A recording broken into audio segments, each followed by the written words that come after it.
Good morning students, welcome to chemistry video class. In this class I want to start another unit from physical chemistry, that is surface chemistry. The weightage for surface chemistry is 6 marks. One 1 mark question and one 5 marks question you will get from this unit. In this class I want to discuss about introduction of surface chemistry and what are the important terms used in surface chemistry and what are the topics related to surface chemistry we will discuss. First, introduction. What is surface chemistry? Surface chemistry, the branch of chemistry which deals with the study of phenomena occurring at the surface or interface is called surface chemistry. Nothing but a branch of science which deals with phenomena which takes place on surface. That means what type of reactions are takes place on surface or interface, that is called surface chemistry. So before going to in detail, what is a surface or interface? Both are same. Surface or interface, the boundary that separates two bulk phases. The boundary that separates two bulk phases is called surface or interface. Here this surface is represented by separating the bulk phases by hyphen or slash. Say for example, we have two phases. One is liquid phase, another one is solid phase. How to separate liquid phase and solid phase? We can write a solid hyphen liquid or solid slash liquid. Like that we have to separate. That hyphen or slash indicates what? Surface or interface. Say for example, solid liquid. So this is called surface. This hyphen is called surface.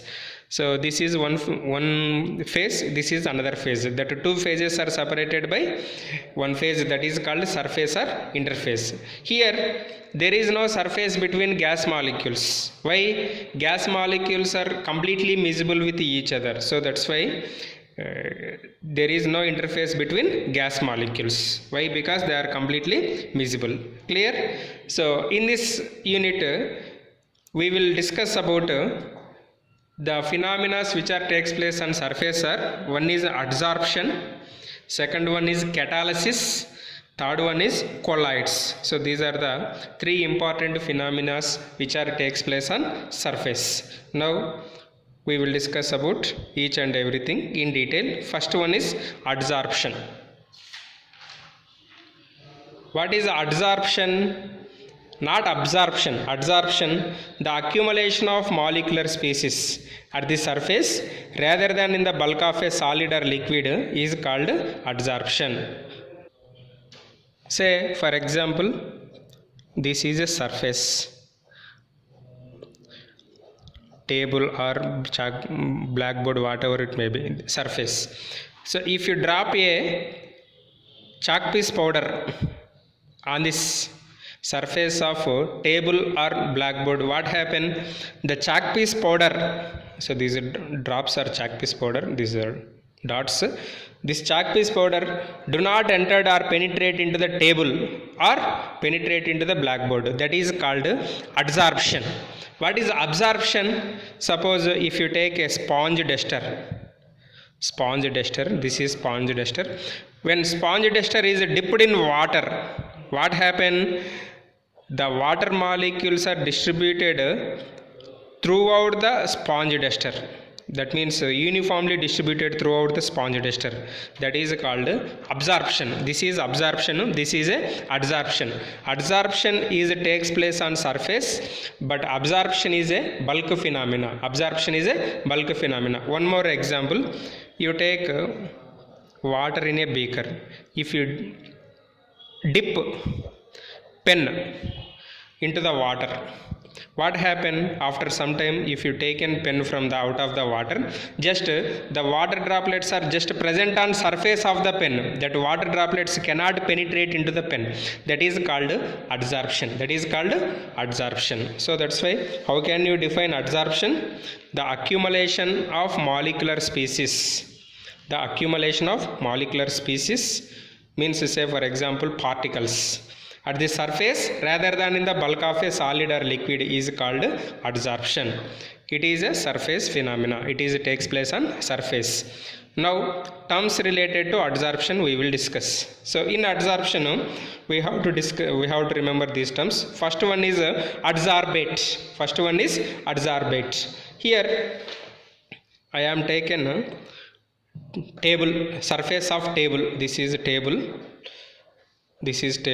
On this surface of table, if you pour any dust particles, these dust particles cannot penetrate into the table.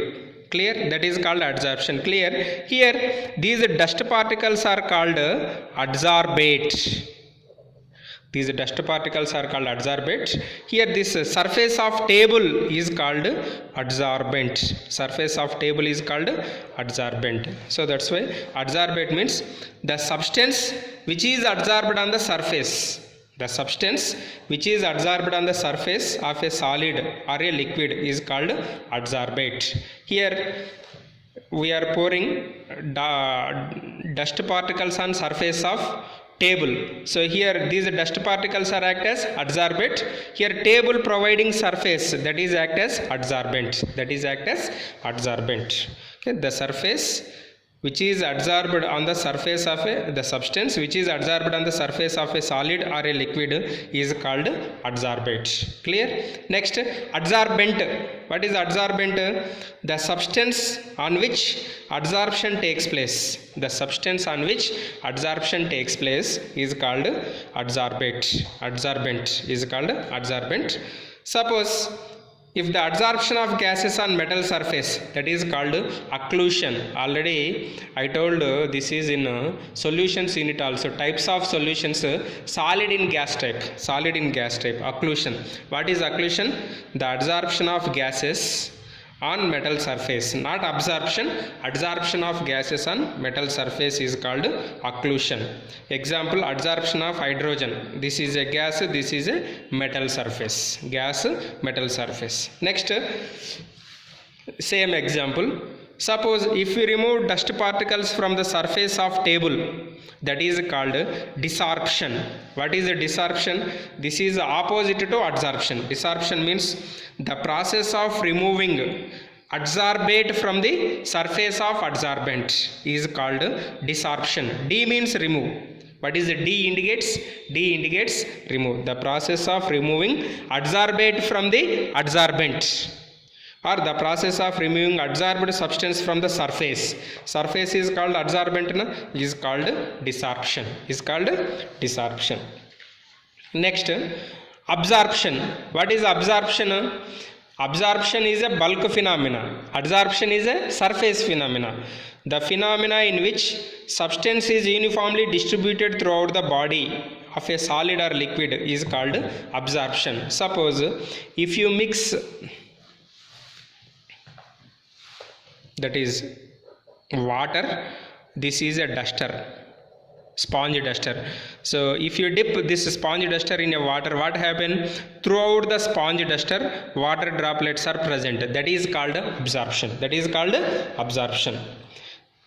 The process in which both adsorption and absorption takes place, that is called sorption. What is sorption? The phenomena in which both adsorption and absorption takes place is called sorption. What is the best example for sorption? Take blue color ink. This is a blue color ink, blue ink.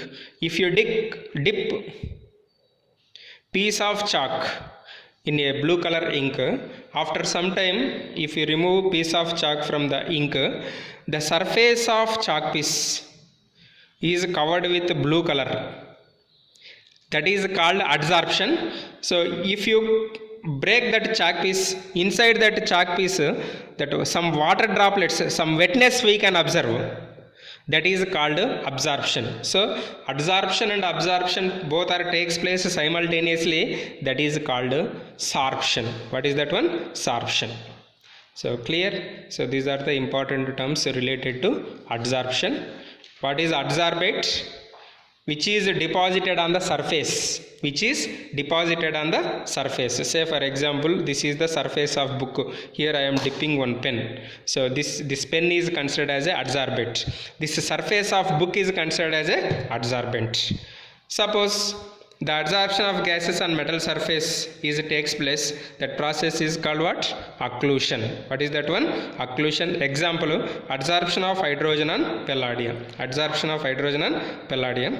Similarly, the process of removing adsorbate from the surface adsorbent, that is called desorption. What is that one? Desorption. Next, what is absorption? Absorption is a bulk phenomena in which a substance is uniformly distributed throughout the substance. Uniformly throughout the substance. If adsorption and absorption both are takes place simultaneously, what is that? That is called sorption. Next, examples for adsorption. Suppose if you take, this is a closed container. This closed container contains charcoal and certain gases like hydrogen, chlorine, carbon monoxide, H2 and H3, like that. So if you shaken these gases with charcoal, after some time, do you know what happens? The pressure of the container is decreases. The pressure of the container is decreases. Why the pressure of the container is decreases? These gas molecules are adsorbed on surface of charcoal. That means no gas molecule is present in a closed vessel. All are deposited on the surface of charcoal. So that's why pressure of a container is decreases.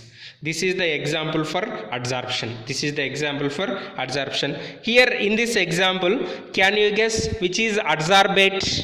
So in this example, gas molecules, that is H2, Cl2, CO, NH3, some gases I taken, H2, Cl2, CO, that are considered as adsorbate. Here charcoal is considered as adsorbent. Charcoal is considered as adsorbent. So when gases are mixed and shaken with charcoal, the pressure of the container is decreases. Why the pressure of container is decreases? Due to phenomena of adsorption. Due to phenomena of adsorption. This is the best example. Here which is act as a adsorbate? Gas molecules are act as a adsorbate. Which is act as a adsorbent? Charcoal is act as a adsorbent. Similarly, second example, when animal charcoal is added to a solution of some organic dye, say methylene blue color solution. We have blue color solution. This is a blue color solution. So to this blue color solution, when animal charcoal is nothing but coal, powdered coal, is added to this blue color solution. If you shaken, after some time, what happen? If you filter the solution, the blue color of the solution is disappears. The blue color of the solution is disappears. So why the blue color of solution is disappears? Because the dye particles are adsorbed on surface of animal charcoal. The dye particles are adsorbed on surface of charcoal. This is due to adsorption. This is due to adsorption. Here dye particles are considered as what? Adsorbate. Animal charcoal is considered as what? Adsorbent. So these are the few examples for adsorption. In the next video, we will discuss about mechanism of adsorption, means how adsorption takes place, what are the forces responsible for adsorption, and types of adsorption we will discuss. Type of absorption we will discuss. Have a nice day. Thank you.